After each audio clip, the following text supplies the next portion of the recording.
Welcome to Your Two Cents, where we tell you our opinion, then ask for yours.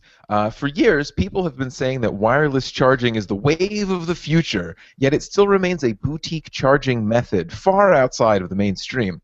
Week we heard news that two of the three biggest wireless consortiums have joined forces to make sure that their wireless technologies work together. Will this be the push that wireless tech needs to go mainstream? What do you guys think? How important is wireless charging anyway? And is it the lack of a standard that's keeping it from gaining popularity? Lewis, why don't you start us out?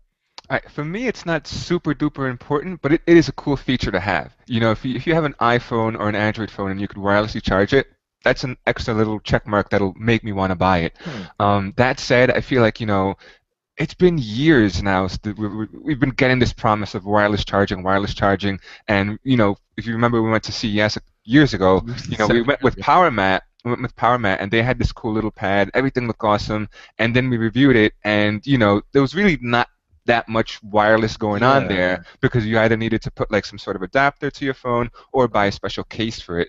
And like if you need an adapter or a case, then in my eyes that's not really wireless charging. Right. For years, you and I were saying like, oh, if they put this into a phone, that's it. That's gonna take off. And the thing is that they have put it into a phone. I have it in my phone.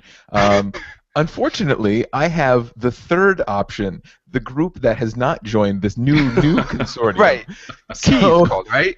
Yeah, the QI or Key or whatever it is. So in order to charge it, I have to buy a proprietary mat for my home, and the power mats that they're putting in McDonald's and Starbucks are not this same technology. So for me to wirelessly charge, I have to buy something to use at home, which me putting it on a proprietary mat at home is just as easy as me plugging it in when I get home. So I don't know.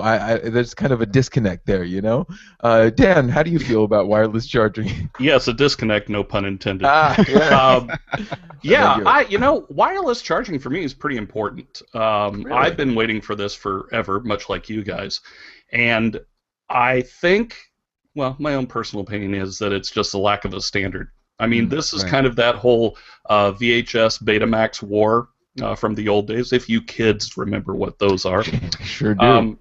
But yeah, I think it's a standards issue that's holding up the train. Too many bakers in the wireless broth. Yeah, exactly. And so you have people like my phone that does make a choice, and it winds up being the third choice, and then no one's happy. Part of me thinks that the thing that'll kind of make the tipping point for it is it'll all be answered if Apple makes a choice. Right. Yeah, that's true. As much as I hate to say that, that is true. It's funny to think, but the thing that will prevent Apple from making that choice is the fact that Apple is such a popular platform for their phones that everyone's already making cases and adapters for those phones to wirelessly charge anyway. So Apple can just sit back, not make the decision that would unify everything, because everyone's catering to them anyway with these cases for wireless charging on whatever device is possible out there. Right.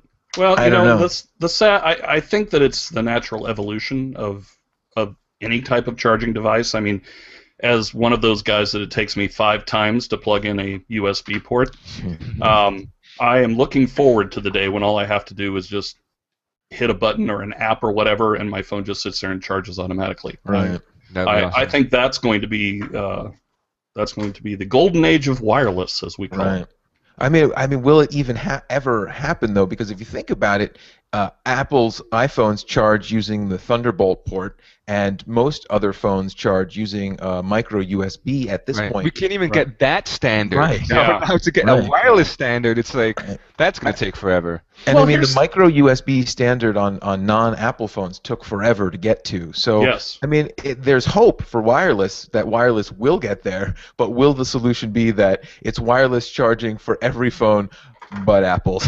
Yeah, and that's honestly, I agree with you on that, Jeff. I think that if Apple does come out with a wireless program, it's going to be their wireless program. It's going to be proprietary. Yeah, it's going to be proprietary to any of your Apple products. I don't think it's going to be a one wireless fits all kind of thing. I think it'll be yeah, it'll be horrible. It's like, why didn't they get on board with this eons ago. Why didn't Apple come on board with like the micro USB adapter? Right. Well, I think they have too many other things they want to do with that port. That they feel that micro USB won't fit. But I don't know about wireless technology. But you make a good point. That would be the worst of all, because then there would again be two wireless platforms ultimately, and you have an Apple phone, and then you go and you buy an Android phone, and all of the wireless mats that you bought for your Apple device don't work anymore. But is that worse? I mean, right now that's how it is for every device and every charger, Right. So, like I said, you go to Starbucks or McDonald's, and if you don't have XYZ phone, it's no good. Right. You have to look for the outlet. right. Or like bring an adapter, which then what's the point? Just plug it Right. into the wall. All right, well, that's our 2 cents. What about you, viewers? How important is wireless charging to you? And is the lack of a standard what's keeping it from gaining popularity? Tell us your thoughts in the comments below. For DealNews.com, along with Luis Ramirez and Dan Ledbetter, I'm Jeff Summergy. Goodbye.